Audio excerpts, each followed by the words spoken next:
혼자 죽은 지 3달 만에 발견됐답니다. 병원비 감당 못해서 집 팔고 쫓겨났대요. 평생 자식 뒷바라지 하다가 치매 걸렸는데 아무도 안 찾아온대요. 믿기 힘드시겠지만 지금 이 순간 당신 옆집에서 벌어지고 있는 진짜 이야기입니다. 늙어서 병들고 외롭고 무시당한 채 천천히 죽어가는 사람들의 공통점은 단 하나. 자신을 챙기지 못한 사람들입니다. 남 눈치 보며 참고 자식 걱정에 매달리고 돈에 목매다 결국 자기 삶을 잃어버린 사람들. 이제는 달라져야 합니다. 오늘 알려드릴 내 걱정 다 가져가라. 노년에 스트레스 없이 사는 5가지 방법. 이 5가지만 지켜도 병, 외로움, 후회라는 이름의 지옥에서 당신 스스로를 구해낼 수 있습니다. 지금부터 시작합니다. 구독, 좋아요, 알림 설정 누르시면 시작하겠습니다. 아울러 주변의 소중한 분들에게 많은 공유 부탁드립니다. 첫 번째, 노년에 스트레스 없이 사는 방법은 나를 이용하려는 사람과는 단호히 끊는 것입니다. 평생을 남 눈치 보며 누군가의 부탁을 거절하지 못해 살아온 당신. 그 착함이 결국 늙어선 사람들의 먹잇감이 됩니다. 처음엔 어르신 덕분에 힘이 나요라고 접근하지만 어느새 그들은 당신 지갑을 열고 당신 시간을 빼앗고 당신 정서를 갉아먹습니다. 이용당하는 노인은 늙는 게 아니라 천천히 말라 죽는 중입니다. 문제는 당신이 너무 착하다는 겁니다. 그래도 내가 해줄 수 있는 게 있지 않을까? 나 아니면 누가 저 사람 도와주겠어? 라는 말로 스스로를 속입니다. 하지만 그 순간 당신은 피를 뽑히는 늙은 사슴이 되는 겁니다. 상대는 절대 당신을 배려하지 않습니다. 당신이 망가질 때까지, 다 퍼줄 때까지 이용합니다. 강원도 원주에 사는 74세 김은숙 씨는 수년간 동네 지인 의 씨의 부탁을 거절하지 못했습니다. 처음엔 단순한 장보기 심부름이었습니다. 그러다 요즘 몸이 안 좋아서라며 통장을 대신 들고 가게 해달라 했고, 이번 달 생활비가 모자라서라는 말과 함께 20만 원, 30만 원씩 슬그머니 빌려갔습니다. 처음엔 갚겠다 했지만 결국 돌려받은 건 싸늘한 말 한마디. 돈도 아까우세요?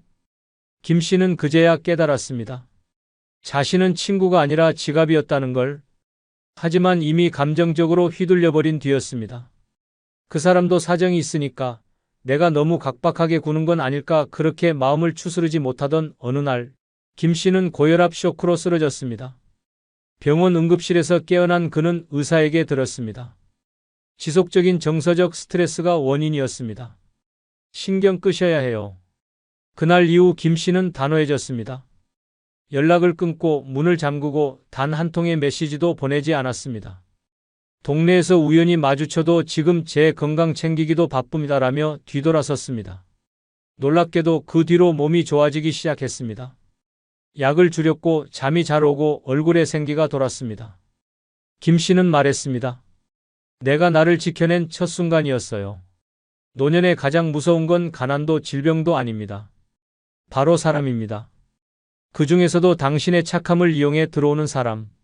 말은 곱게 하지만 당신을 편하게 대하는 척하지만 사실은 당신의 자원, 시간, 감정을 먹고 사는 기생충 같은 존재들.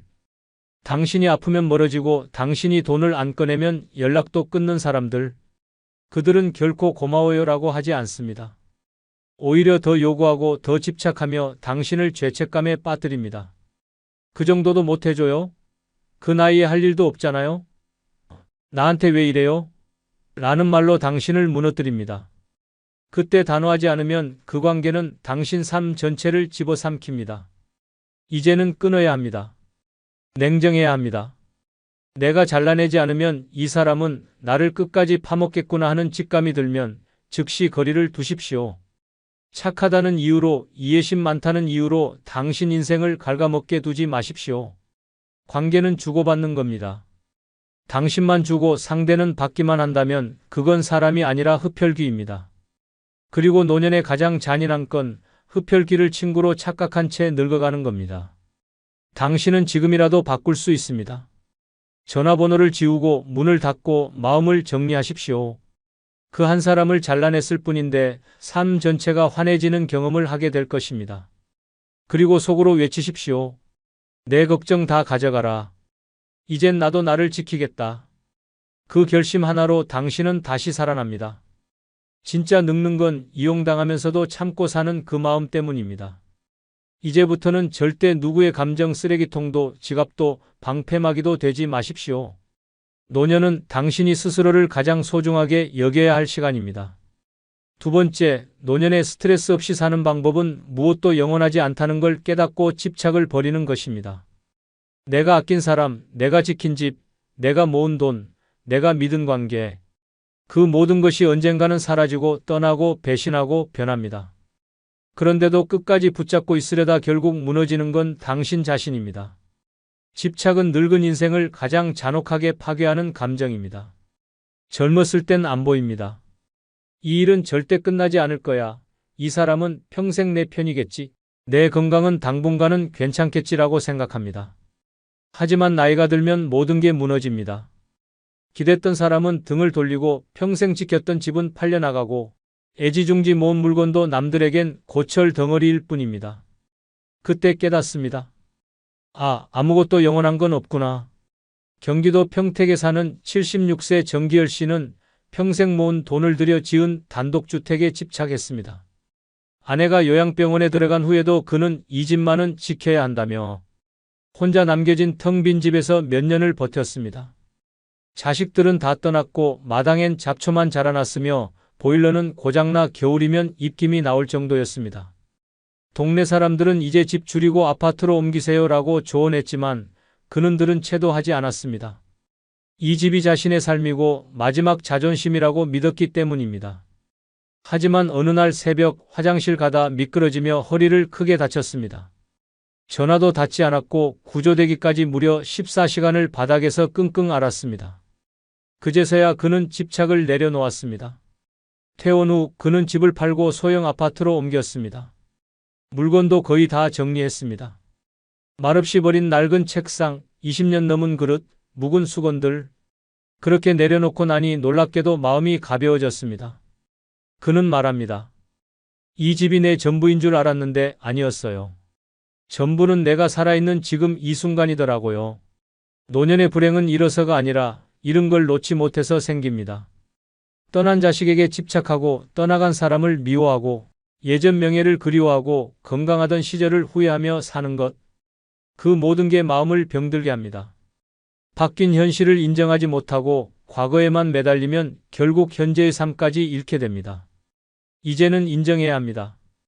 아무리 아껴도 아무리 지켜도 모든 것은 언젠가 떠납니다. 사람도 재산도 건강도 기억도. 결국 내 손에 남는 건 내가 지금 느끼는 감정뿐입니다. 그리고 그 감정을 망치는 게 바로 집착입니다. 집착은 어릴 땐 열정이고 청년 땐 동기지만 노년에선 독입니다. 붙잡는 순간 병이 되고 내려놓는 순간 자유가 됩니다. 이 단순한 진실을 받아들이는데 평생이 걸리는 사람들이 많습니다. 하지만 당신은 늦지 않았습니다. 당신이 지금 붙잡고 있는 게 무엇입니까? 떠난 가족? 팔기 아까운 집? 누가 봐주지도 않는 명함? 아니면 당신 스스로조차 의미를 잃은 물건들입니까? 그걸 놓는 순간 삶이 훨씬 가벼워지고 마음은 훨씬 단단해집니다. 놓는다는 건 포기가 아니라 진짜 나를 회복하는 과정입니다. 집착은 과거의 발목을 묶고 현재를 눈멀게 합니다. 하지만 집착을 버리면 당신의 내일은 다시 열립니다. 내 걱정 다 가져가라. 이젠 놓고 가볍게 살겠다. 이 선언이 바로 노년을 지켜주는 마지막 무기입니다. 무엇도 영원하지 않습니다. 그래서 더더욱 지금 살아있는 당신 자신이 가장 소중한 것입니다. 이제는 미련도 후회도 소유도 내려놓고 가볍고 당당하게 걸어가십시오. 그게 진짜 스트레스 없는 노년입니다. 세 번째, 노년에 스트레스 없이 사는 방법은 자식과 배우자를 미워하지 않고 그들 입장에서 이해하는 것입니다. 늙어서 가장 가슴 찢어지는 순간은 타인이 아닌 가장 가까운 사람에게 상처받을 때입니다. 자식에게 무시당하고 배우자에게 외면받고 가장 믿었던 가족에게 그렇게까지 할 필요 있어? 라는 차가운 말. 한마디를 들을 때 가슴 안쪽이 갈라지는 듯한 고통이 찾아옵니다. 그런데 그 순간 원망을 품는 순간부터 당신의 마음은 썩어가기 시작합니다. 우리는 너무 쉽게 가족을 미워합니다. 어떻게 나한테 그럴 수가 있지? 내가 평생을 바쳤는데. 배우자도 자식도 결국은 남이야 그렇게 서운함은 원망이 되고 원망은 분노로 번집니다. 그리고 그 감정은 곧 당신의 몸을 병들게 합니다. 고혈압, 불면증, 우울증 겉으로는 멀쩡해 보여도 속은 불에 타고 있습니다. 가족에 대한 미움은 외부의 공격보다 훨씬 치명적입니다. 대구 수성구에 사는 79세 정인숙 씨는 세 자녀를 모두 대학까지 보내고 남편 뒷바라지도 꼼꼼히 해낸 전형적인 참아온 어머니였습니다. 하지만 자식들은 결혼 후 연락이 점점 뜸해졌고 남편은 늘 스마트폰만 들여다보며 정 씨의 말에 귀 기울이지 않았습니다. 생신에도 일이 바빠서라는 핑계로 자식들은 오지 않았고 남편도 식탁에 앉아 밥만 먹고 조용히 방으로 들어가 버렸습니다. 그날 밤 정 씨는 혼자 소주 반병을 비우며 울었습니다. 내가 대체 뭘 그렇게 잘못했나. 그 후로 정 씨는 점점 말수가 줄었고 외출도 꺼렸으며 누구보다 건강하던 사람이 몇 달 만에 10kg나 빠졌습니다. 병원에서는 우울성 소화장애라는 진단을 내렸고 약을 처방받았습니다. 하지만 어느 날 우연히 TV에서 본 한 문장이 정 씨의 마음을 흔들었습니다. 그들도 자기 인생을 살아내느라 당신을 돌볼 여유가 없었을 뿐입니다. 그날부터 정 씨는 자식과 남편의 입장을 바라보기 시작했습니다. 큰아들은 회사에서 승진 스트레스로 고생 중이었고 둘째는 육아에 치여 자기 시간조차 없었고 남편은 친구를 잃고 고립감에 빠져 있었습니다. 그 사실을 알게 된 정 씨는 울면서 말했습니다. 나는 외로웠지만 그들도 다들 자기만의 외로움이 있었던 거더라. 그 후 정 씨는 달라졌습니다. 자식에게는 기대 대신 응원을 보냈고 남편에게는 잔소리 대신 따뜻한 차 한 잔을 내밀었습니다. 그러자 놀랍게도 가족들의 태도도 바뀌었습니다. 자식은 엄마 목소리 듣고 싶어서 전화했어요 라고 말했고 남편은 같이 산책 갈래요? 라며 먼저 손을 내밀었습니다. 정 씨는 그때 깨달았습니다. 내가 먼저 풀지 않으면 가족은 절대 다가오지 않는다는 것을. 가족에게 받은 상처는 깊지만 그 상처를 치유할 수 있는 사람도 결국 가족뿐입니다. 자식과 배우자를 미워하며 사는 순간 당신 인생은 괴로움의 수렁에서 빠져나올 수 없습니다. 하지만 단 한 번 그들의 입장에서 바라보는 순간 원망이 연민으로 분노가 이해로 바뀌며 당신의 마음이 풀리기 시작합니다. 노년의 스트레스를 키우는 가장 큰 독은 기대입니다. 자식이라면 이 정도는 해줘야지, 남편이라면 나를 좀 더 알아줘야지라는 기대는 충족되지 않을수록 당신을 쓰러뜨립니다. 반면 기대를 내려놓고 그저 한 인간으로 이해하려는 순간 마음은 편안해지고 몸은 가벼워집니다. 내가 외로운 만큼 그들도 힘들 수 있다. 이 문장을 마음속에 새기십시오. 미워할 시간을 이해로 바꾸는 것, 그게 바로 노년의 당신을 병들게 하지 않는 유일한 방법입니다. 그리고 마지막으로 이렇게 되뇌어 보십시오. 내 걱정 다 가져가라. 나는 오늘도 가족을 탓하지 않고 내 마음을 지키겠다. 그 결심 하나로 당신은 병이 아닌 회복의 길로 들어섭니다.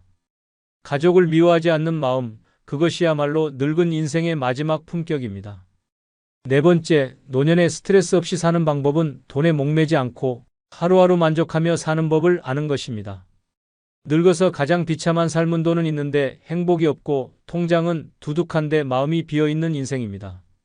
그리고 반대로 가장 초라한 삶은 남들 돈 가진 거 부러워하며 비교하다 병드는 인생입니다. 노년의 스트레스는 대부분 돈 걱정이라는 이름의 망상에서 시작됩니다. 저 노인네는 연금이 얼마라더라. 같이 퇴직했는데 쟤는 건물 주고 나는 월세라니. 내가 좀만 더 모아둘 걸, 이젠 끝장이야. 이런 생각들이 매일 밤 당신의 가슴을 짓누르고 결국은 고혈압, 불면증, 우울증으로 돌아옵니다.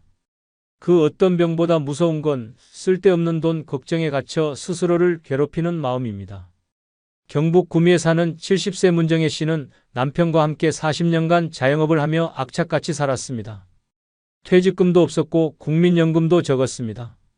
남편이 병으로 쓰러진 뒤 병원비와 생활비를 감당하려 오래된 금반지와 시계를 팔아가며 하루하루 버텼습니다. 자식들은 각자 살기 바빴고 엄마 힘내요라는 말만 남기고 손은 내밀지 않았습니다. 문 씨는 매일 통장 잔액을 확인하며 잠들었고 3만 원 이상 쓰는 날이면 불안감에 눈을 못 붙였습니다. 그런데 어느 날 이웃 노인이 고급 재건축 아파트에 살면서도 외로움과 허무함에 세상을 등졌다는 이야기를 듣게 되었습니다. 그 순간 문 씨는 멍해졌습니다. 아, 돈이 많아도 결국 혼자 죽을 수 있구나. 그날 이후 문 씨는 생각을 바꿨습니다. 많이 없어도 매일 밥 잘 먹고 웃고 말할 수 있으면 그게 사는 거지. 그때부터 문 씨는 매일 아침 2,000원짜리 콩나물로 국을 끓이고 작은 플라스틱 화분에 고추 모종을 심으며 하루를 시작했습니다. 휴대폰에 웃긴 동영상 하나 저장해 놓고 그걸 보며 하루에 한 번은 크게 웃었습니다. 그리고 매일 밤 손바닥에 적었습니다. 오늘도 잘 살았다. 놀랍게도 몇 달 후 문 씨의 얼굴은 달라졌습니다.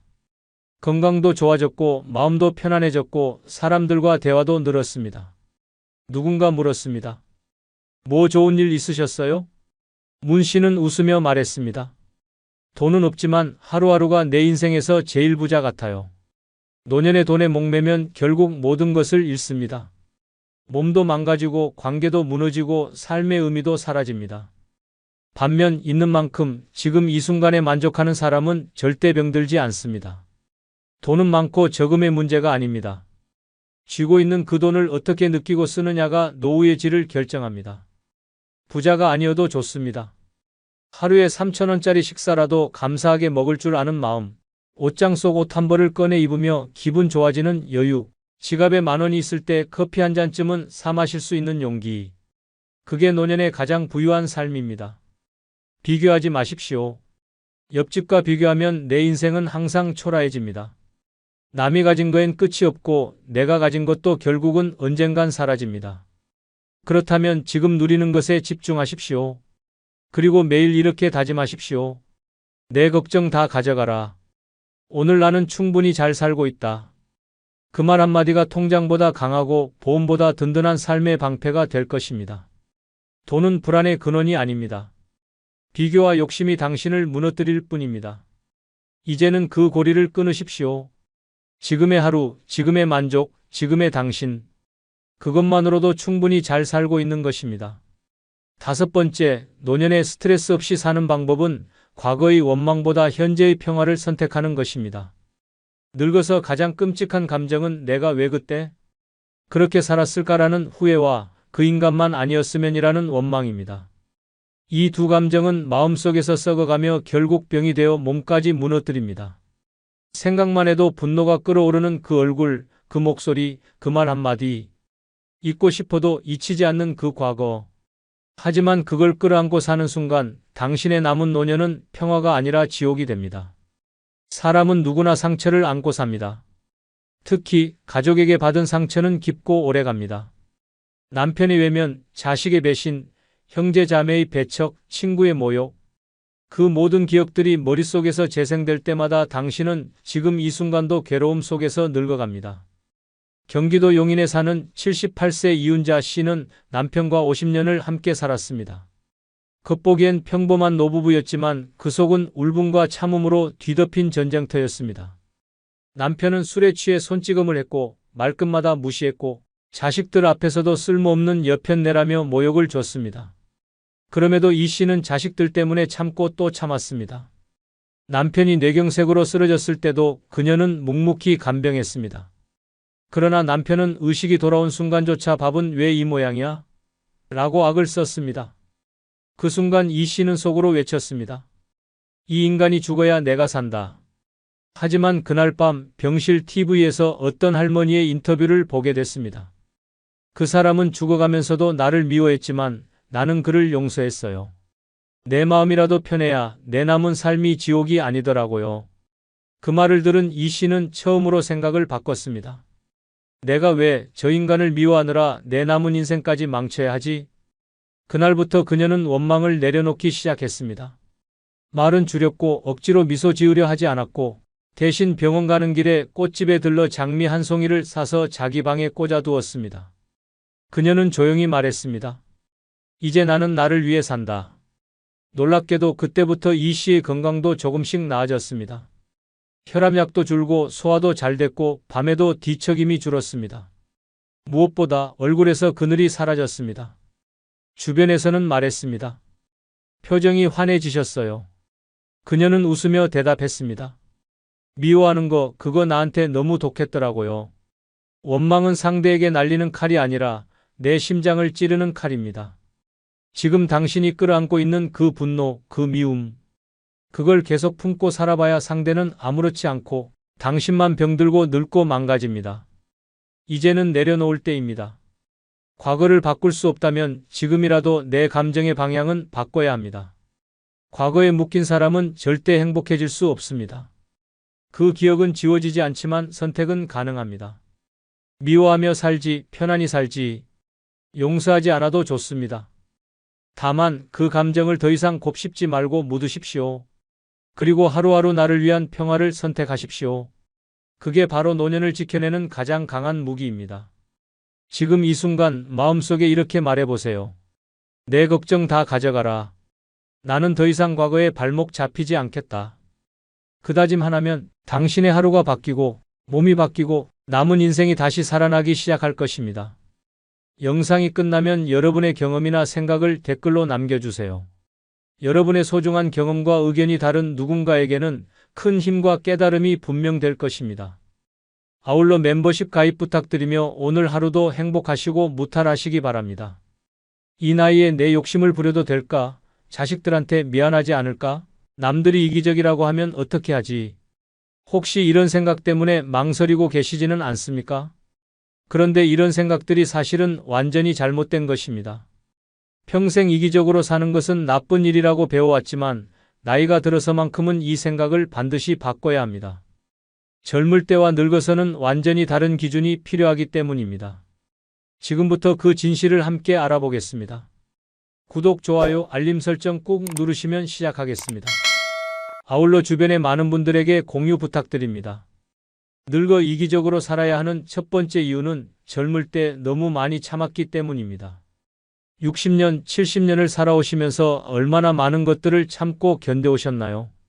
젊은 시절에는 부모님을 위해, 결혼해서는 남편과 시댁을 위해, 아이를 낳아서는 자식들을 위해 끊임없이 자신을 희생하며 살아오셨을 겁니다. 그렇게 평생을 살다 보니 어느새 자신이 누구인지, 무엇을 좋아하는지조차 잊어버리게 되었습니다. 항상 다른 사람의 기준에 맞춰 살았기 때문에 정작 내 마음의 소리는 들을 겨를이 없었죠. 하고 싶은 말이 있어도 괜찮다며 넘어갔고 하고 싶은 일이 있어도 나중에라며 미뤄왔습니다. 그 나중에가 지금입니다. 혹시 여러분도 내 인생에서 정작 나를 위한 시간은 언제였지라는 생각이 드시지는 않나요? 이제는 당당하게 말할 때입니다. 내 남은 시간은 나를 위해 쓰겠다고 말입니다. 이것은 이기심이 아니라 자신에 대한 정당한 예의입니다. 미국의 유명한 작가 마야 안젤루는 이런 말을 했습니다. 나이가 들수록 자신에게 더 이기적이 되어야 한다. 당신의 시간, 에너지 그리고 영혼을 보호하는 것은 이기심이 아니라 자기보호다. 정말 맞는 말입니다. 젊을 때 너무 많이 참았다면 이제는 자신을 우선순위에 놓을 권리가 있습니다. 젊은 시절 우리는 참는 것이 미덕이라고 배웠습니다. 특히 여성들은 더욱 그랬죠. 자신의 꿈을 포기하고 하고 싶은 말을 삼키고 원하는 것을 참으며 살아왔습니다. 하지만 이제 나이가 들었다면 더 이상 참을 이유가 없습니다. 오히려 자신을 위해 살 때가 된 겁니다. 이기적으로 산다는 것이 다른 사람들을 해치거나 무시하라는 뜻은 아닙니다. 자신의 행복과 건강을 최우선으로 생각하고 하기 싫은 일은 거절하고 하고 싶은 일은 당당하게 하라는 의미입니다. 젊을 때 못다한 꿈들을 이제라도 실현하고 참고 넘겼던 것들에 대해서는 이제 솔직하게 표현하는 것입니다. 많은 어르신들이 이 나이에 무슨 이기적으로 살아라며 주저하십니다. 하지만 잘 생각해 보세요. 지금까지 얼마나 많은 것들을 포기하고 참아왔는지를 말입니다. 젊은 시절 하고 싶었던 여행, 배우고 싶었던 것들, 만나고 싶었던 사람들, 해보고 싶었던 일들을 모두 뒤로 미루며 살아오지 않으셨나요? 영국의 철학자 버트런드 러셀은 나이가 들수록 자신만의 행복을 추구하는 것이 현명하다. 젊을 때는 다른 사람들을 위해 살았다면 늙어서는 자신을 위해 살 권리가 있다고 말했습니다. 정말 지혜로운 말이 아닐 수 없습니다. 이기적으로 산다는 것은 자신의 감정에 솔직해지는 것부터 시작됩니다. 기분 나쁜 일에는 기분 나쁘다고 말하고 하기 싫은 일에는 싫다고 거절하는 겁니다. 젊을 때는 참아야지, 이해해야지라며 넘어갔다면 이제는 나도 기분이 있고 감정이 있는 사람이야 라고 당당하게 표현하는 것입니다. 또한 자신만의 시간을 확보하는 것도 중요합니다. 가족들이 바쁘다고 불러도 오늘은 내가 하고 싶은 일이 있어라고 말할 수 있어야 합니다. 평생 다른 사람들의 스케줄에 맞춰 살았다면 이제는 자신의 스케줄을 우선시해야 할 때입니다. 실제로 이런 변화를 경험한 두 분의 이야기가 있습니다. 첫 번째는 김순옥 할머니의 이야기입니다. 김 할머니는 74세가 되도록 평생을 다른 사람들을 위해서만 살아오셨습니다. 젊은 시절에는 시어머니 뒷바라지에, 중년에는 자식들 뒷바라지에, 나이가 들어서는 손자 손녀 돌보기에 온 인생을 바치셨어요. 자신이 하고 싶은 것은 한 번도 해본 적이 없었습니다. 그런데 어느 날 갑자기 깨달으셨어요. 나는 언제 내 인생을 살아봤지? 그날부터 할머니는 완전히 달라지기 시작했습니다. 매주 목요일은 무조건 본인만의 시간으로 정하시고 그동안 하고 싶었던 서예를 배우기 시작하셨어요. 가족들이 할머니, 이것 좀 도와주세요 라고 해도 목요일은 내 시간이야 라며 단호하게 거절하셨습니다. 처음에는 가족들이 할머니가 갑자기 왜 이러세요 라며 당황했지만 시간이 지나면서 오히려 할머니가 더 밝아지고 건강해지는 모습을 보게 됐어요. 서예를 배우며 새로운 친구들도 사귀시고 자신감도 생기셨습니다. 지금은 가족들이 오히려 할머니 시간 먼저 챙기세요 라며 응원해주고 있습니다. 두 번째는 박철수 할아버지의 이야기입니다. 박 할아버지는 76세까지 착한 남편, 착한 아버지로만 살아오셨습니다. 평생 한 번도 가족들에게 자신의 의견을 강하게 말씀해 본 적이 없었어요. 항상 그래, 내 맘대로 해라며 양보하고 참기만 하셨죠. 그런데 어느 날 손자가 할아버지께 이렇게 말했습니다. 할아버지는 정말 하고 싶은 게 없으세요? 할아버지만의 꿈이나 취미는 없나요? 그 말을 들은 순간 할아버지는 가슴이 먹먹해지셨어요. 정말로 자신만의 꿈이나 하고 싶은 일이 무엇인지 생각해 본 적이 없다는 걸 깨달으셨거든요. 그날부터 할아버지는 젊은 시절 포기했던 기타 연주를 다시 시작하셨습니다. 가족들이 시끄럽다고 해도 이건 내가 하고 싶은 일이야 라며 당당하게 연습하셨어요. 심지어 동네 공원에서 기타 동호회까지 만드셨습니다. 지금은 동네에서 유명한 기타 할아버지가 되셨고 가족들도 할아버지의 변화를 자랑스러워하고 있습니다. 이 두 분의 공통점은 무엇일까요? 바로 자신을 위한 시간과 선택을 당당하게 주장하기 시작했다는 것입니다. 처음에는 가족들이 당황했지만 결국 모두가 더 행복해졌다는 점입니다. 늙어 이기적으로 살아야 하는 첫 번째 이유는 젊을 때 너무 많이 참았기 때문입니다. 이제는 자신을 우선순위에 놓을 때입니다. 다른 사람들을 배려하는 것도 좋지만 그 전에 자신부터 챙겨야 합니다. 평생 참고 살았다면 이제는 당당하게 자신의 행복을 추구할 권리가 있습니다. 늦었다고 생각하지 마세요. 지금부터라도 자신을 위한 이기적인 선택들을 시작해 보세요. 늙어 이기적으로 살아야 하는 두 번째 이유는 인생이 얼마 남지 않았기 때문입니다. 시간은 정말 무정합니다. 어제까지 젊다고 생각했는데 어느새 머리가 하얗게 새고 거울을 보면 낯선 사람이 서 있는 것 같은 기분이 들죠. 70대, 80대가 되고 나서야 비로소 깨닫게 됩니다. 아, 내게 주어진 시간이 생각보다 많지 않구나 하는 사실을 말입니다. 통계적으로 봐도 명확합니다. 70세가 되면 평균적으로 10년에서 15년 정도의 시간이 남아있다고 합니다. 길게 봐야 20년입니다. 젊은 시절에는 20년이 영원처럼 느껴졌지만 나이가 들수록 시간은 더욱 빠르게 흘러갑니다. 그렇다면 이 소중한 시간을 누구를 위해 써야 할까요? 미국의 유명한 시인 메이 사트는 이런 말을 했습니다. 나이가 들수록 시간의 소중함을 깨닫게 된다. 그때서야 진정으로 자신을 위해 살아야 한다는 것을 이해하게 된다.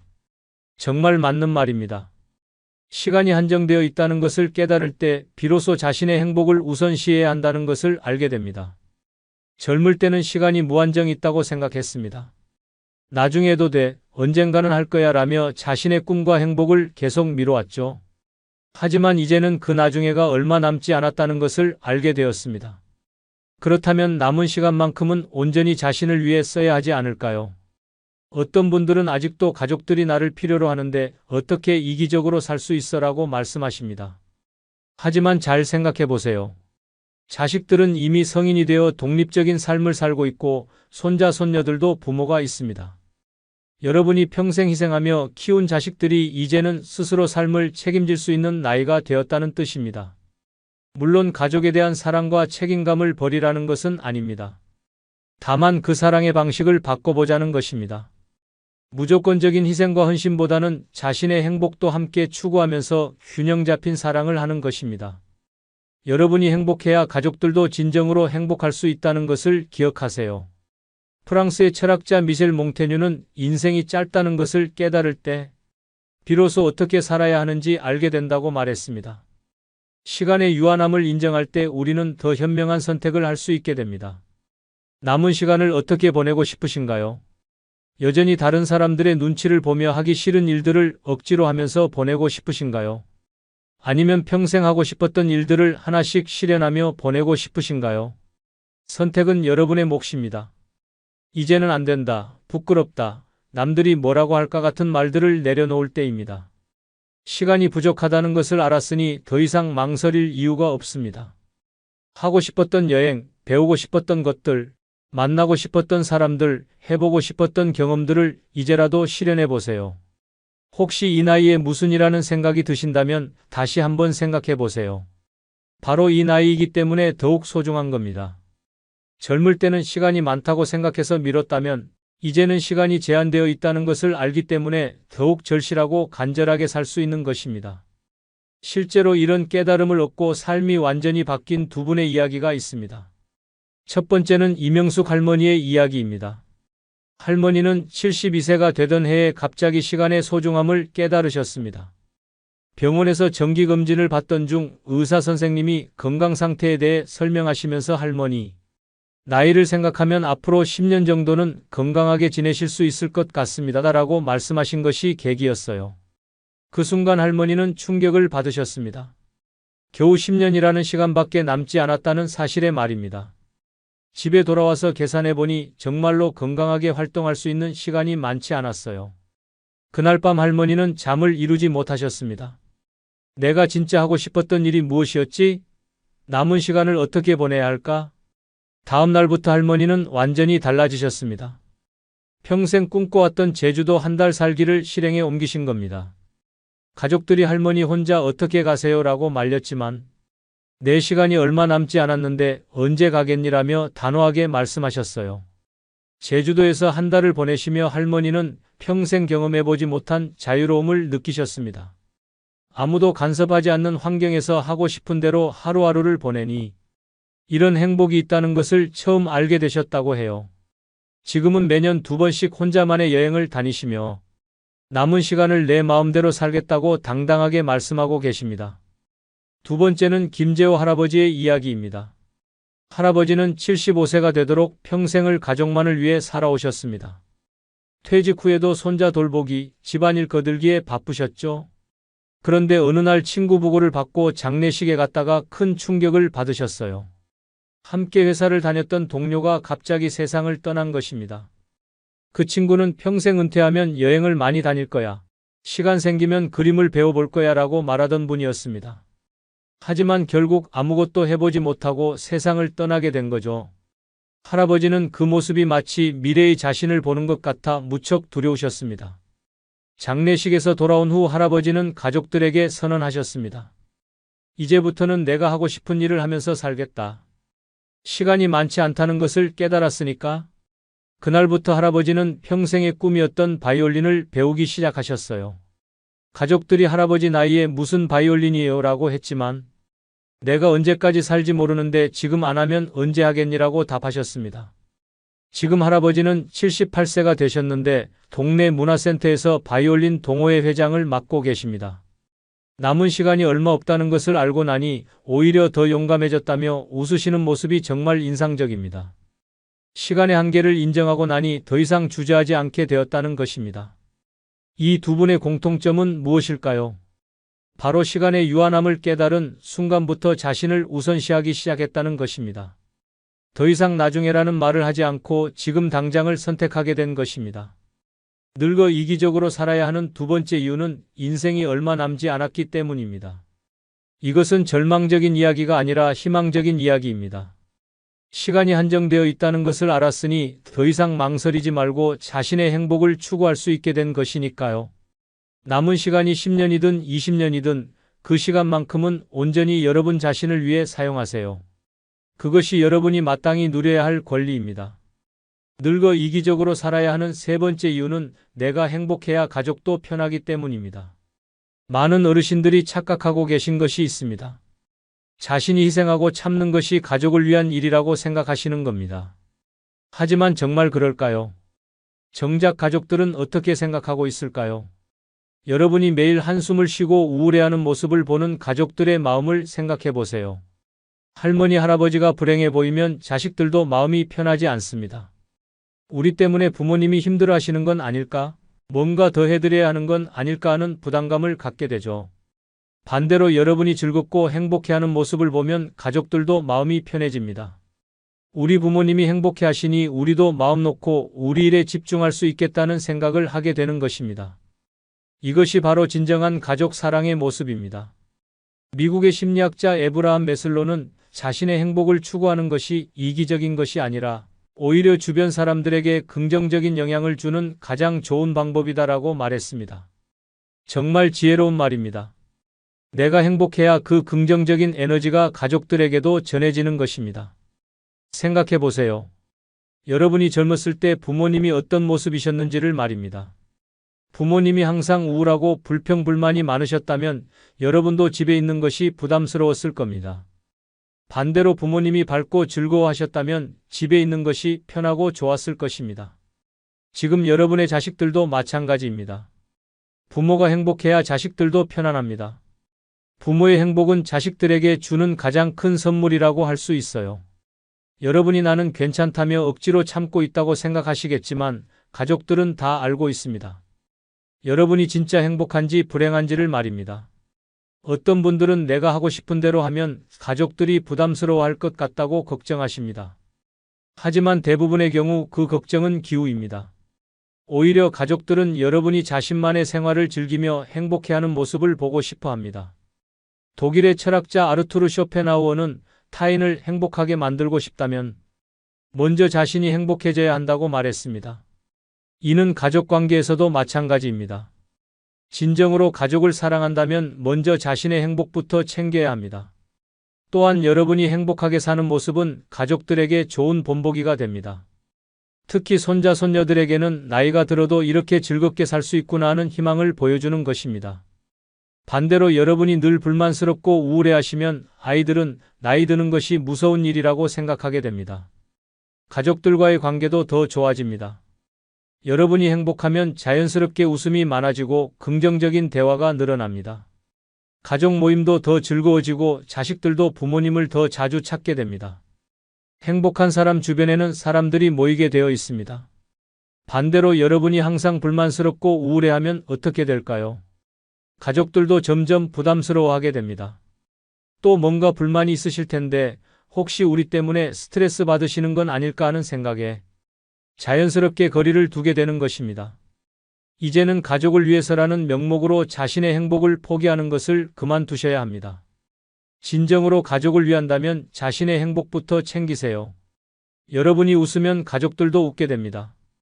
여러분이 즐거워하면 가족들도 즐거워합니다. 실제로 이런 변화를 경험한 두 분의 이야기가 있습니다. 첫 번째는 박영자 할머니의 이야기입니다. 할머니는 73세가 되도록 평생을 가족들 눈치만 보며 살아오셨습니다.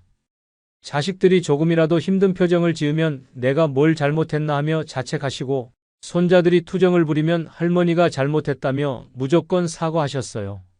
항상 가족들 비위를 맞추려고 애쓰다 보니 정작 할머니 본인은 늘 피곤하고 우울하셨습니다. 그런 할머니를 보며 가족들도 마음이 편하지 않았어요. 큰아들이 어느 날 이렇게 말했습니다. 엄마가 이렇게 눈치 보고 사시니까 우리도 집에 오는 게 부담스러워요. 엄마도 엄마 하고 싶은 일 하면서 사세요.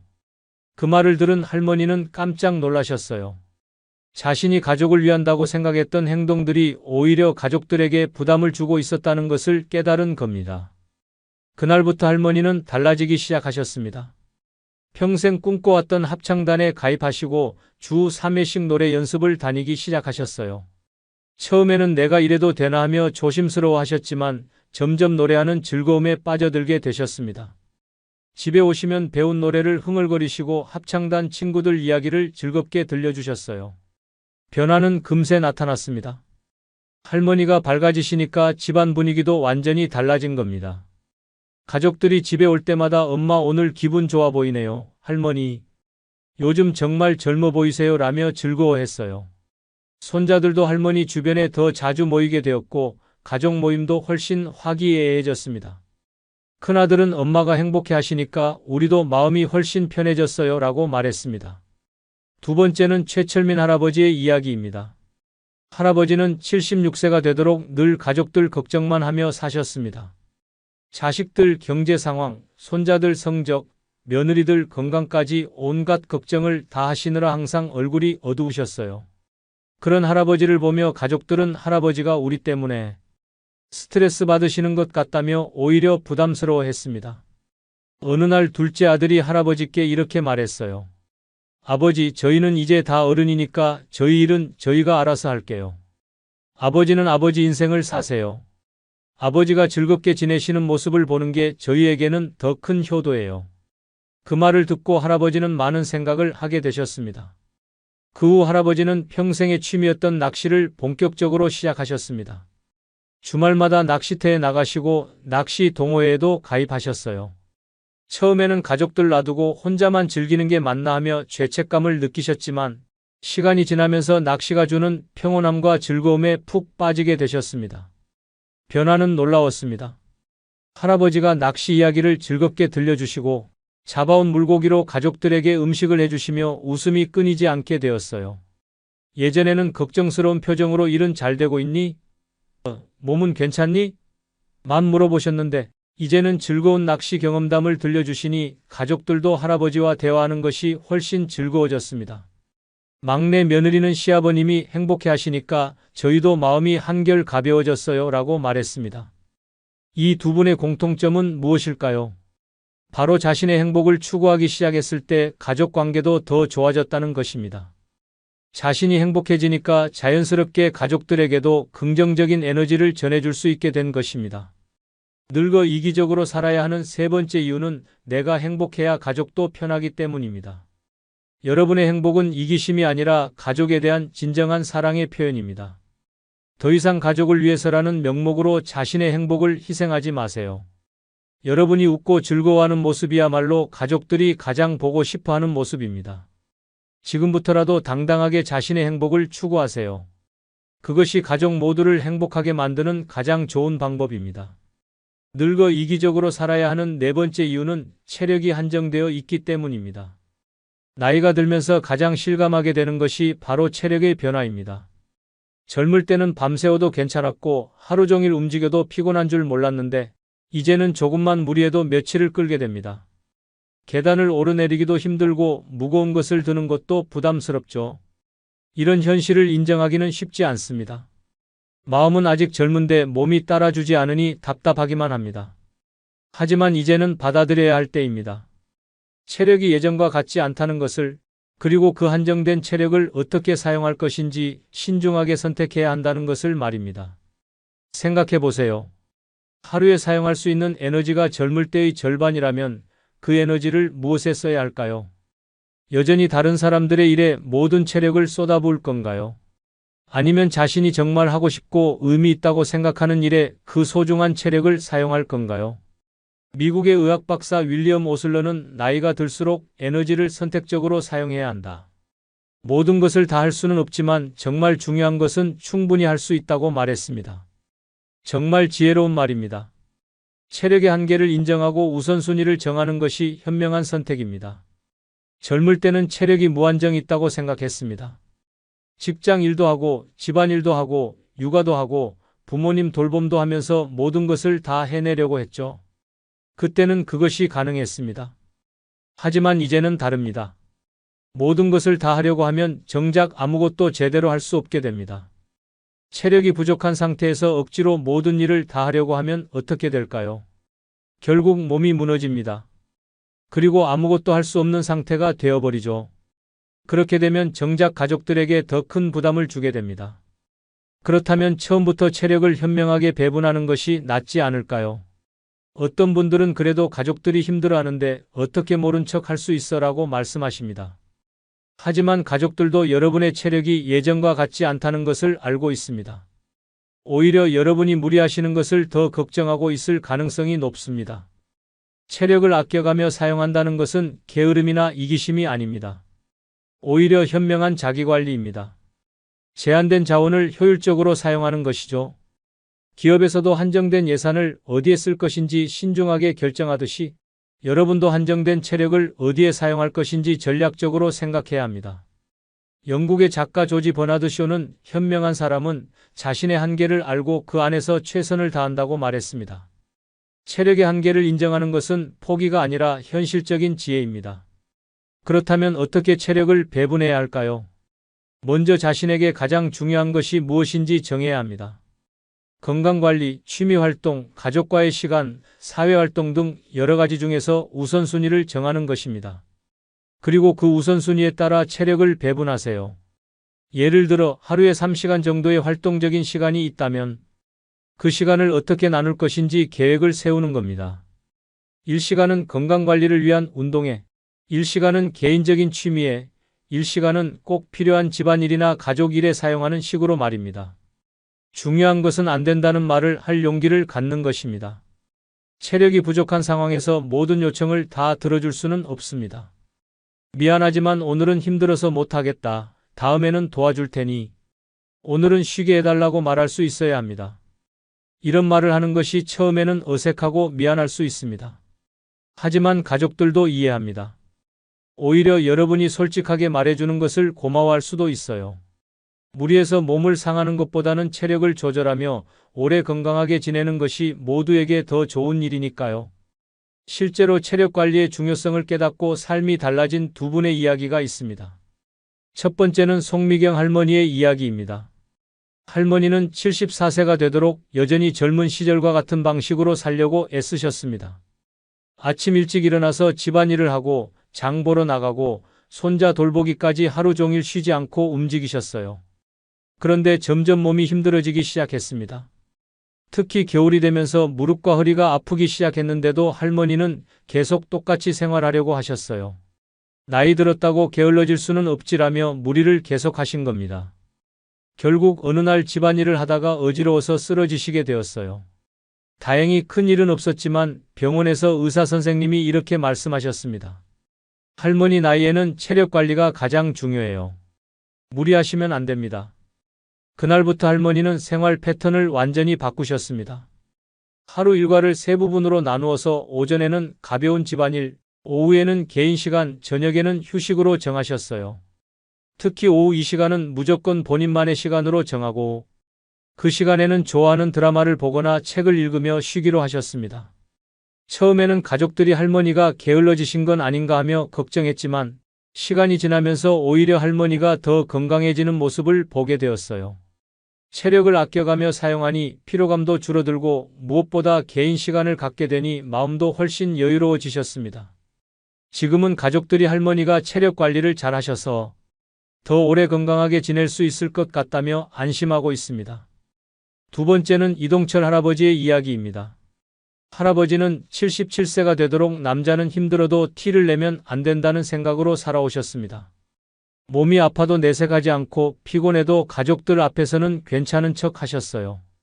자식들이 도움을 요청하면 체력이 부족해도 무조건 그래, 가자라고 말씀하셨습니다. 그런데 어느 날 둘째 아들과 함께 이사 도우미를 하다가 갑자기 숨이 차서 주저앉게 되셨어요. 아들이 깜짝 놀라며 아버지 왜 힘드시면 미리 말씀 안 하세요라고 하자 할아버지는 그제서야 깨달으셨습니다. 자신이 체력의 한계를 인정하지 않고 무리를 하고 있었다는 것을 말입니다. 그날 이후 할아버지는 가족들에게 솔직하게 말씀하기 시작하셨어요. 오늘은 몸이 좀 피곤해서 힘든 일은 어려울 것 같다. 무거운 것은 들지 못하겠으니 다른 방법을 생각해 보자라고 말입니다. 처음에는 이런 말을 하는 것이 자존심이 상했지만 가족들의 반응은 의외였어요.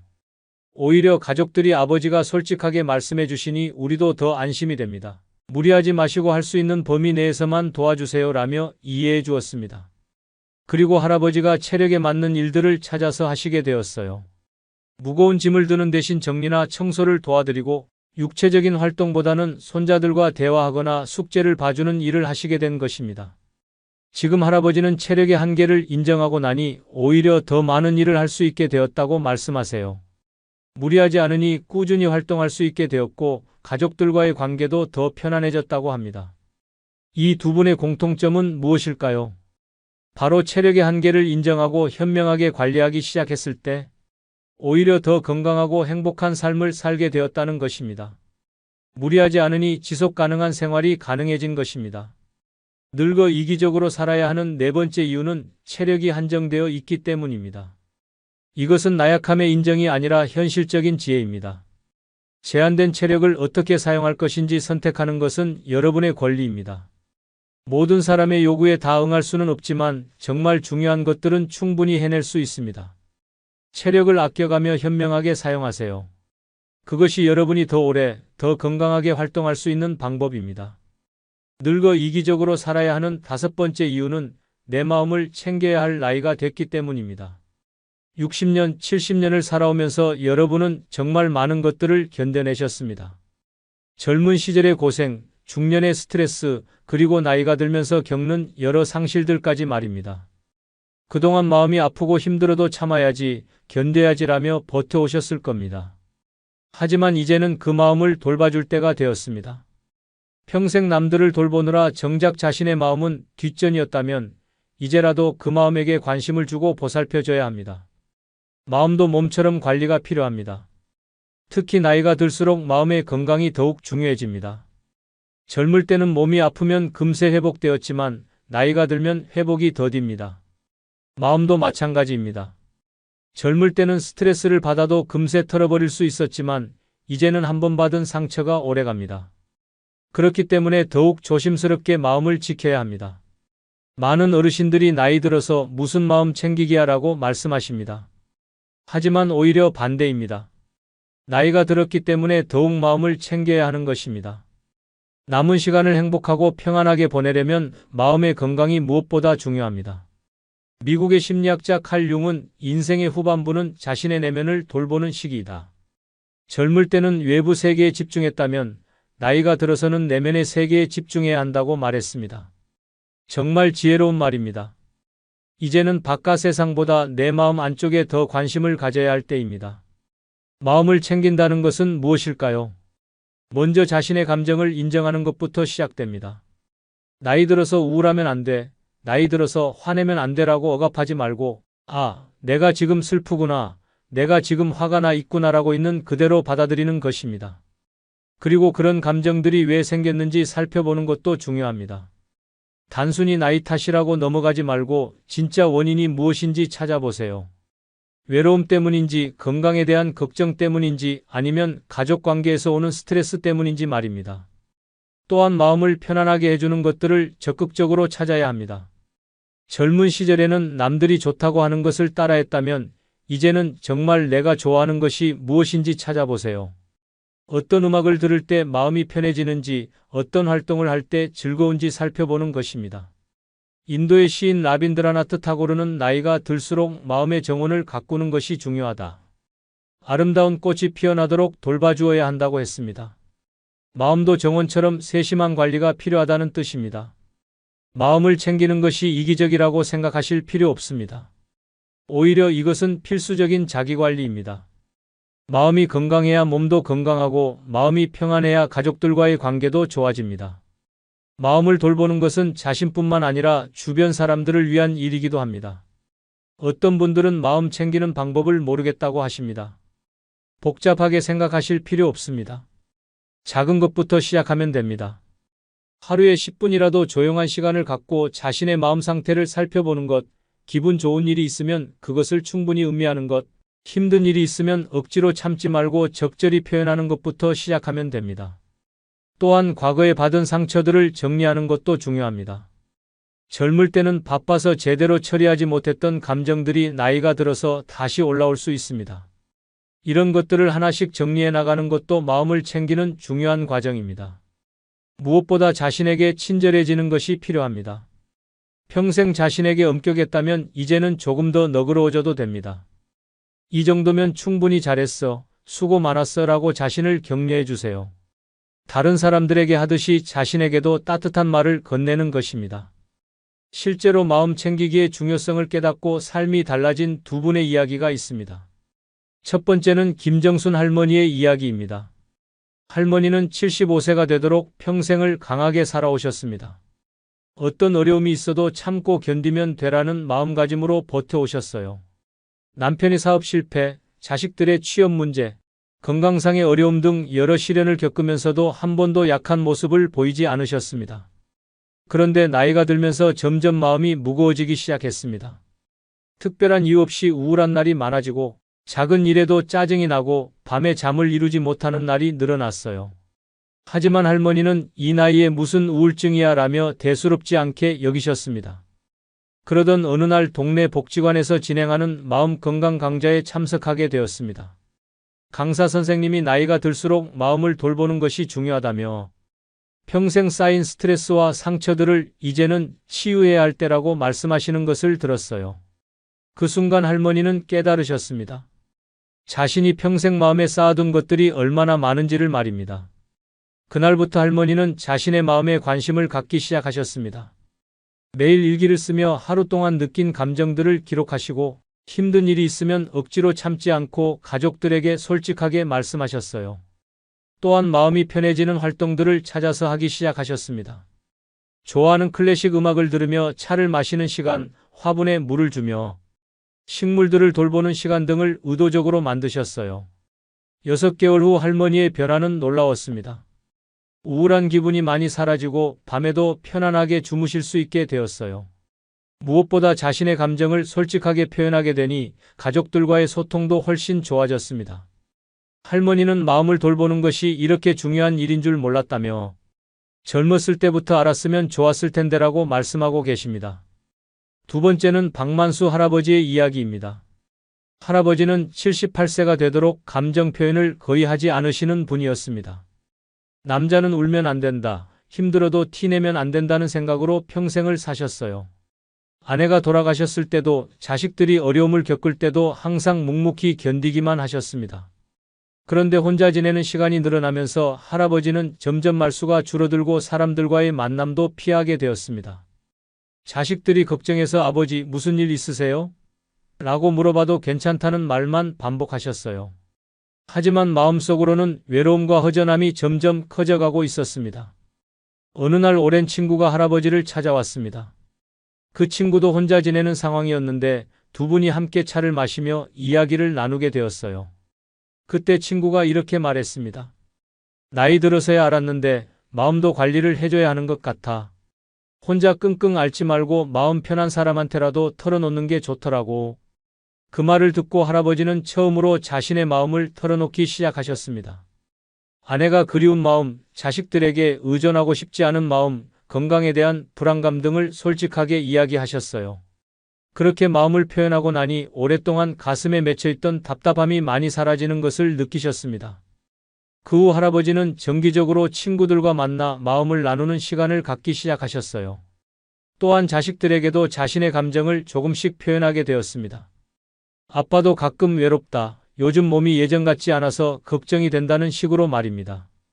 자식들은 오히려 아버지가 솔직하게 말씀해 주시니까 우리도 더 잘 도와드릴 수 있어요 라며 고마워했습니다.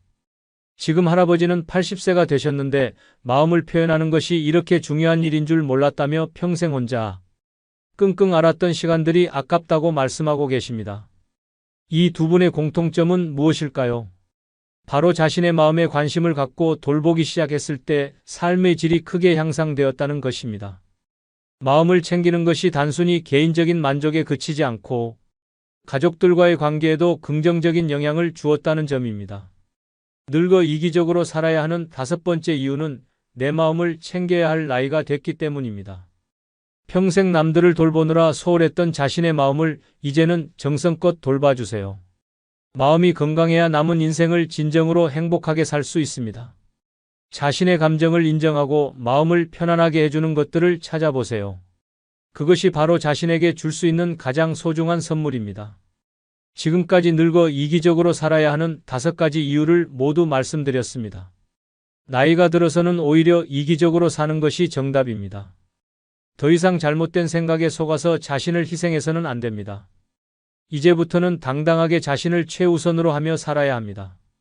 그것이 바로 진정한 노년의 지혜입니다. 감사합니다. 당신은 지금 아무도 대신 살아주지 않을 인생의 후반전에 서 있습니다. 정신 차리지 않으면요, 하루아침에 집도 사람도 건강도 다 잃습니다. 은퇴했다고요? 이제부터가 진짜 전쟁입니다. 한번 망가지면 다시 회복하기 어려운 노년, 그 시작이 바로 지금입니다. 젊을 땐 체력으로 버텼고 직장에서의 지위로 사람들에게 대접받았지만 나이 들수록 인간관계는 좁아지고 몸은 예고 없이 망가지며 돈은 아무리 아껴도 모자랍니다. 그런데도 괜찮겠지 하며 방심한다면 무서운 속도로 나락으로 떨어집니다. 착하게 순하게 살아선 절대 살아남지 못합니다. 노년은 약자에게 잡이 없는 시대입니다. 독하게 살아야만 생존할 수 있습니다. 왜 노년에 독해져야 하는지 지금부터 그 이유를 낱낱이 밝히겠습니다. 끝까지 시청하시면 많은 것을 얻으실 겁니다. 노년에 독하게 살아야 하는 첫 번째 이유는 착하게만 살면 병들고 무시당하기 때문입니다. 칠순을 넘긴 김정순 씨는 평생 참는 삶을 살아왔습니다. 남편에게 폭언을 들어도, 자식이 돈을 빌려가도, 친구가 무리한 부탁을 해도 그래, 괜찮아 한마디로 끝냈습니다. 그는 착한 사람이었고 그런 사람이 돼야 가족도 평화롭고 인간관계도 잘 유지되는 줄 알았습니다. 하지만 현재 그녀는 요양병원 침대에 누워 하루 15알의 약을 먹으며 지냅니다. 돌보는 가족 하나 없이 혼자입니다. 간병인이 물었습니다. 자식이 왜 안 오나요? 정순 씨는 조용히 웃으며 대답했습니다. 내가 너무 잘해줬어. 다 해줬으니 더는 나한테 할 게 없는 거지. 말 한마디 못하고 산 세월, 결과는 병든 몸과 외로운 노년뿐이었습니다. 68세 이모 씨는 평생을 천사표로 불렸습니다. 다툼이 나도 먼저 사과하고 밥값도 늘 본인이 냈으며 부탁 하나 거절 못하는 사람이었습니다. 하지만 무릎 인공관절 수술 후 상황은 처참히 변했습니다. 입원 중 단 한 명의 친구도 찾아오지 않았고 전화를 걸어도 바빠서 못 가라는 무성의한 말만 들었습니다. 가장 많이 베풀었던 친구조차 아무런 책임감도 느끼지 않았습니다. 그 순간 깨달았습니다. 착한 사람이 끝까지 챙김받는 세상은 존재하지 않는다는 사실을 말입니다. 노년에 착하게만 살면 반드시 병듭니다. 불편한 감정을 참고 참다 보면 분노와 스트레스가 내면 깊숙이 쌓입니다. 겉으로는 웃고 있지만 속은 썩어갑니다. 분노 조절 장애, 불면증, 위염, 고혈압, 관절염 같은 병이 차례대로 몸을 갉아먹습니다. 의사는 말합니다. 스트레스성 질환입니다. 그 스트레스의 원인은 착하게만 살아온 자신에게 있습니다. 노년은 착한 사람을 지켜주지 않습니다. 아무리 헌신해도 자식은 해주는 게 당연하다고 생각하고 친구는 저 사람은 뭐든 들어준다고 이용만 할 뿐입니다.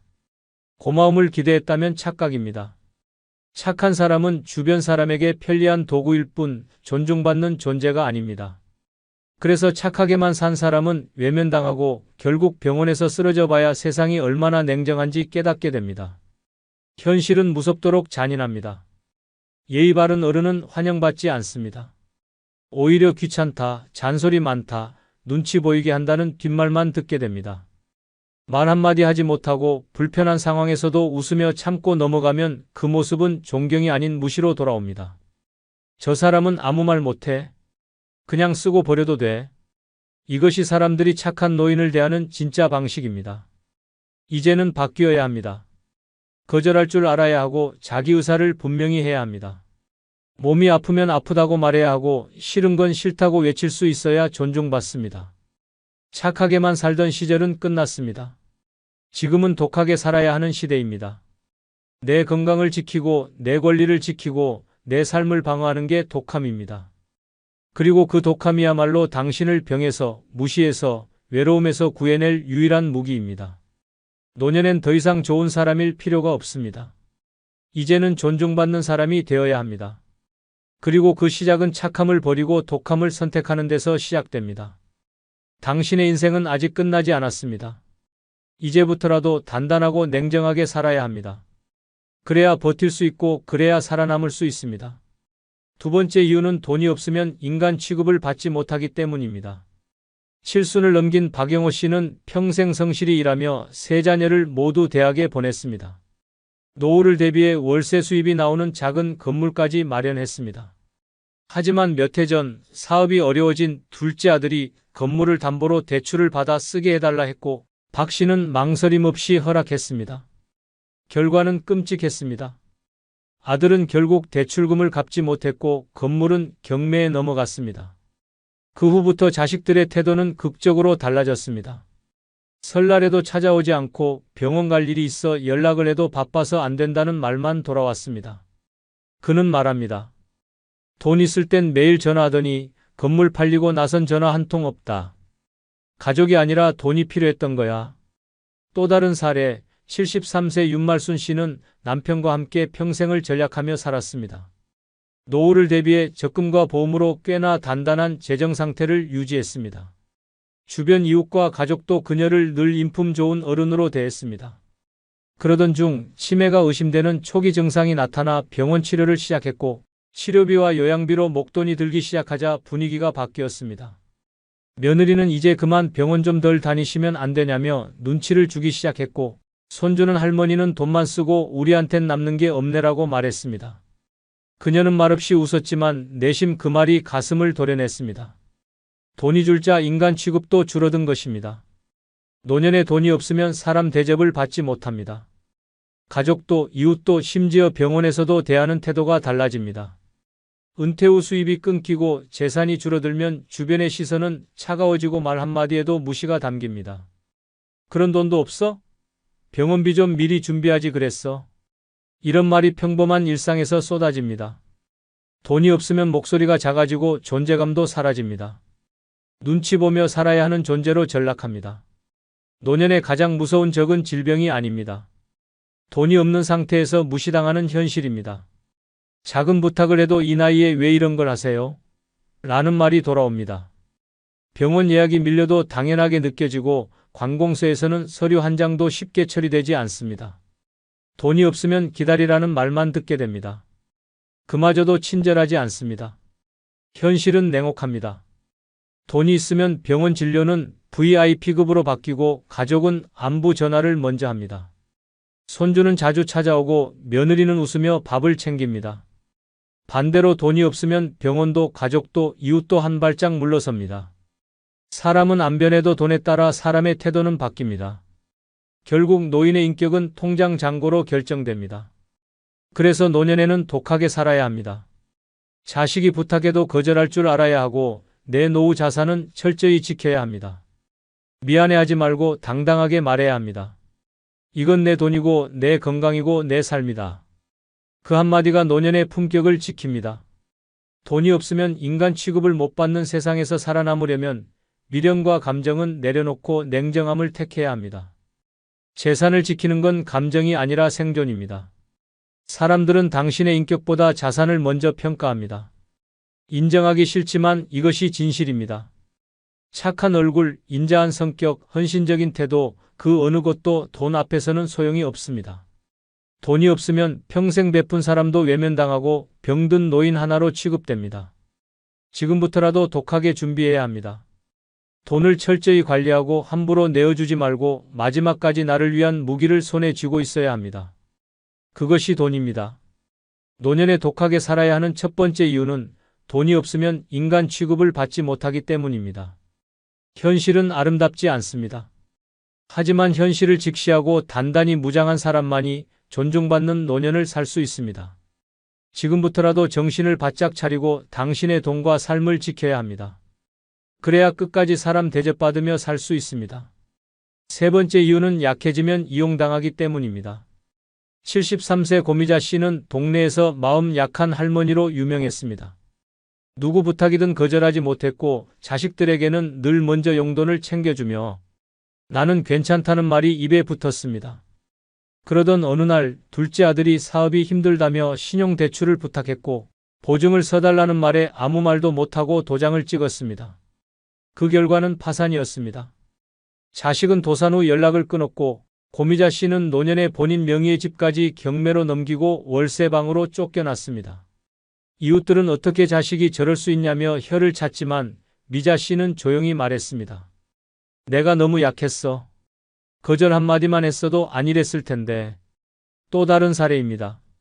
70세 최규환 씨는 아파트 입주자 대표 회장을 맡고 있었습니다.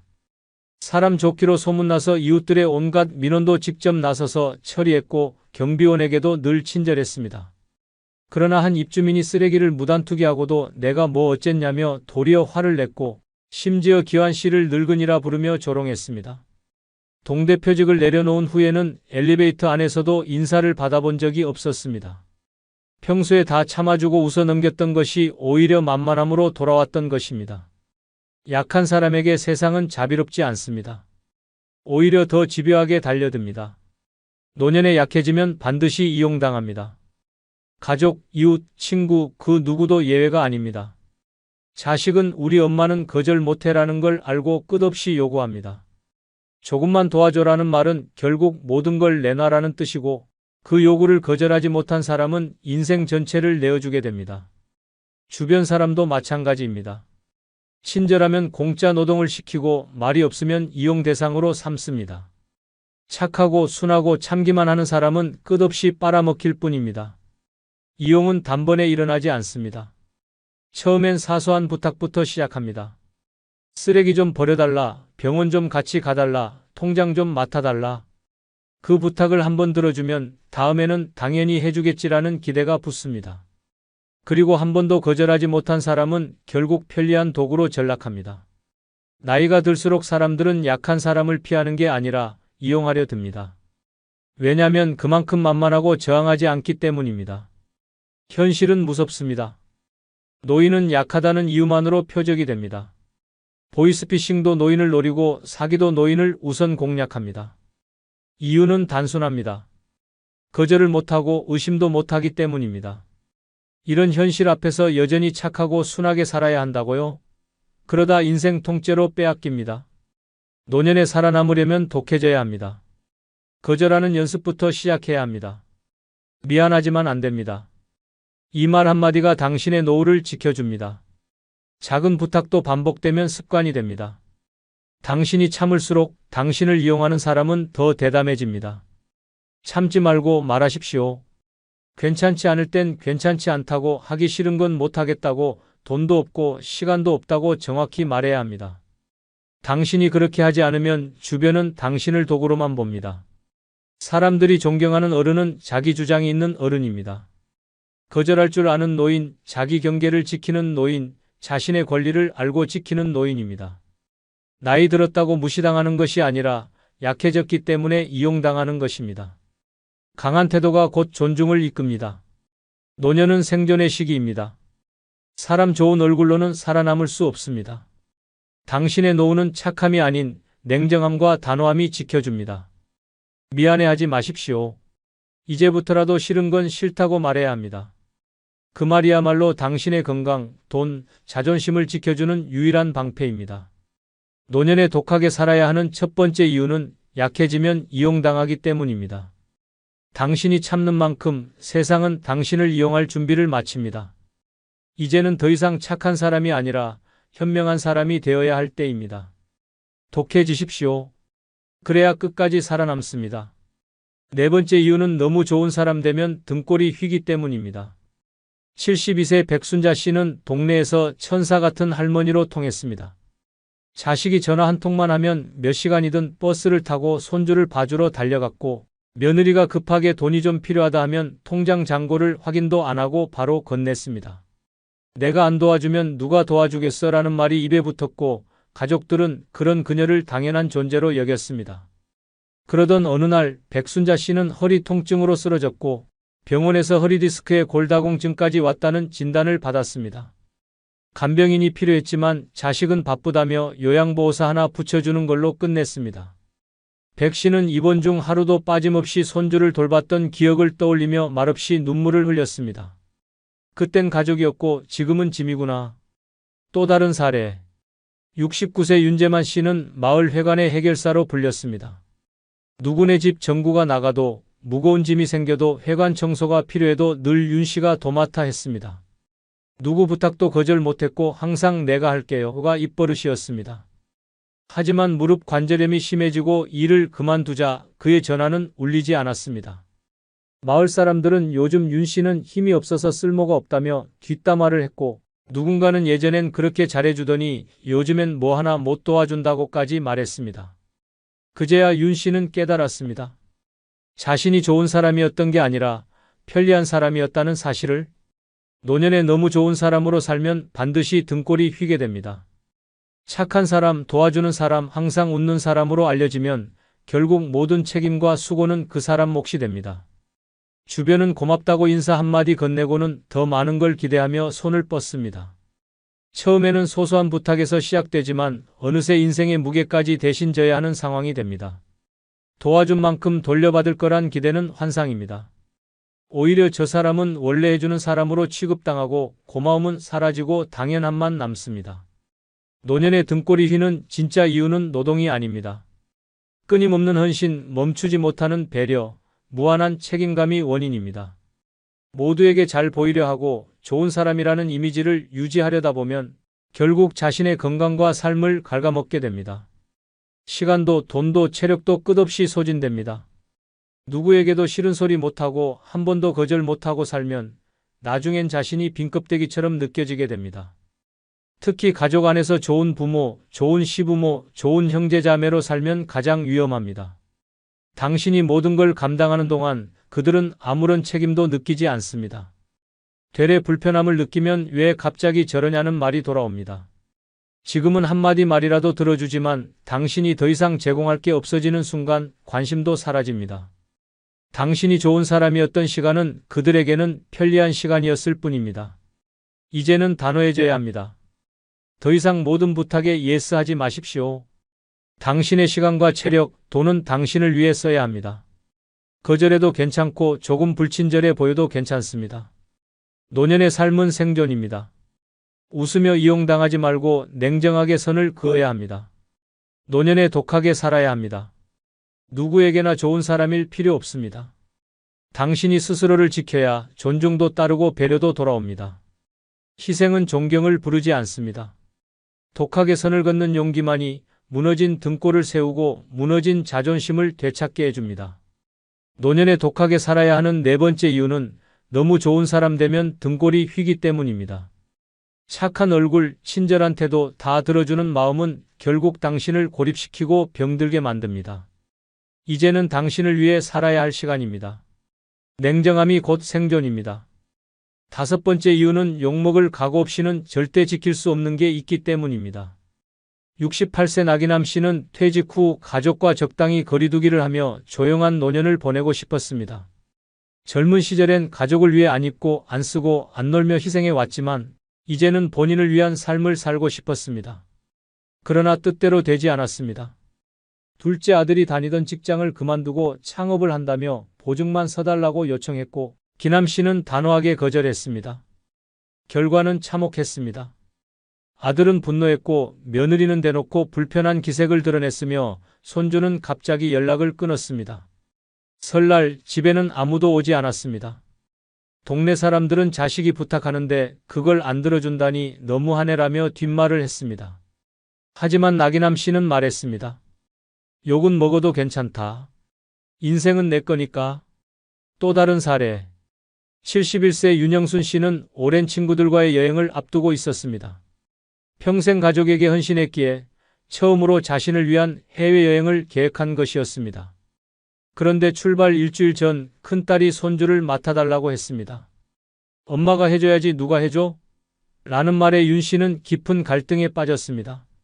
하지만 마음을 다잡고 이번엔 안 돼. 나 여행 간다고 말했습니다. 딸은 대노했고 사위는 어색한 표정을 지으며 전화를 끊었습니다. 결국 윤 씨는 친구들과의 여행을 다녀왔지만 이후로 가족 모임에서 찬바람이 불기 시작했습니다. 이웃들은 그래도 손주가 먼저 아니냐고 수군댔습니다. 윤 씨는 조용히 말했습니다. 이젠 나 먼저 살아도 돼. 그게 그렇게 욕먹을 일이냐. 노년에 욕을 먹는 일은 두렵습니다. 자식에게, 형제에게, 이웃에게 나쁜 사람 소리 듣고 싶지 않습니다. 그래서 많은 노인이 참고 양보하고 결국 모든 걸 내어줍니다. 그러나 지키고 싶은 것이 있다면 욕먹을 각오는 반드시 해야 합니다. 자신을 지키는 일, 건강을 지키는 일, 돈을 지키는 일, 존엄을 지키는 일에는 반드시 누군가의 불만이 따릅니다. 왜 그렇게 변했냐? 옛날엔 안 그랬잖아. 할 수 있는 사람이 왜 안 하냐는 식의 말들이 날아듭니다. 그 말 한마디에 무너지는 순간 다시는 내 것을 지킬 수 없습니다. 세상은 당신이 좋은 사람일 땐 박수치지 않습니다. 오히려 더 많은 걸 요구합니다. 하지만 자기 것 지키는 사람에게는 불편함을 느끼고 욕을 퍼붓습니다. 그래서 많은 이들이 욕먹을 용기가 없어 결국 자신을 놓아버립니다. 자식이 요구하면 이 나이에 무슨 소용이냐는 생각으로 통장을 열고 친구가 부탁하면 싫단 말 못하지 하며 희생합니다. 그렇게 모든 것을 내어준 뒤엔 병든 몸과 빈 지갑만 남습니다. 욕먹는 것이 두려운가요? 두려워해야 할 것은 그것이 아닙니다. 두려워해야 할 것은 내 것을 못 지키고 후회하는 노년입니다.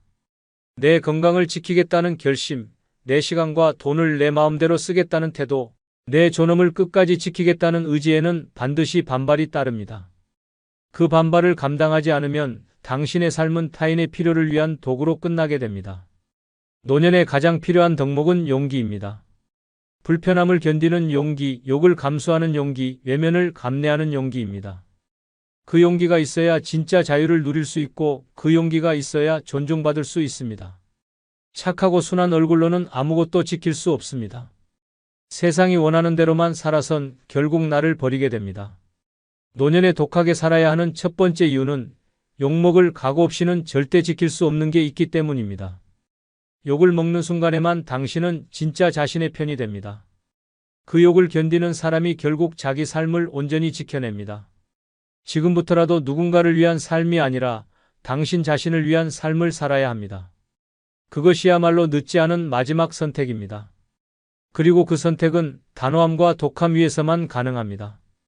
서울 양천구에 사는 78세 정모 어르신은 평소에 무릎이 시큰거리고 계단을 피하며 생활해 왔습니다.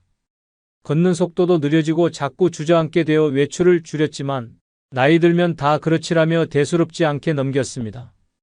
그러던 어느 날 아침에 세면대 앞에서 세수하다가 갑자기 다리에 힘이 빠지며 그대로 넘어졌습니다. 바닥에 머리를 부딪히며 의식을 잃었고 급히 병원에 이송됐지만 뇌진탕과 갈비뼈 골절 진단을 받았습니다. 이후에도 한 달 넘게 입원 치료를 받으며 다시 걷기까지 수많은 재활을 거쳐야 했습니다. 의사에게 들은 말은 충격적이었습니다. 다리 힘만 있었어도 이 사고는 없었을 겁니다. 경남 진주에 사는 75세 김모 어르신은 혼자 시장을 다녀오다 횡단보도에서 신호를 기다리던 중 갑자기 몸이 앞으로 쏠리며 도로 한가운데로 쓰러졌습니다. 일어나려 했지만 다리에 힘이 전혀 들어가지 않았고 지나가던 차량이 급정거를 하며 큰 사고는 피했지만 이 사고로 고관절이 골절되어 인공관절 수술을 받게 되었습니다.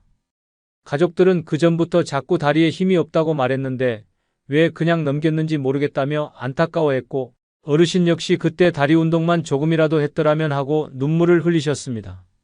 다리 힘 하나 부족해서 인생 전체가 멈춰버린 두 사람의 이야기입니다. 여러분도 계단 몇 칸만 올라가도 숨이 턱 막히신가요? 오래 앉아있다 일어날 때 다리가 후들거리시나요? 요즘 걷는 게 무섭고 자꾸 넘어질까 불안하지 않으세요? 지금 그 다리 상태로 5년, 10년을 더 살아갈 수 있을지 자신 있으신가요? 다리 힘은 절대 그냥 약해지는 게 아닙니다. 방치라는 이름의 습관이 서서히 다리를 망가뜨리고 결국엔 인생 전체를 무너뜨립니다. 이 영상에서는 다리 힘을 되살릴 수 있는 단 5가지 방법을 알려드립니다.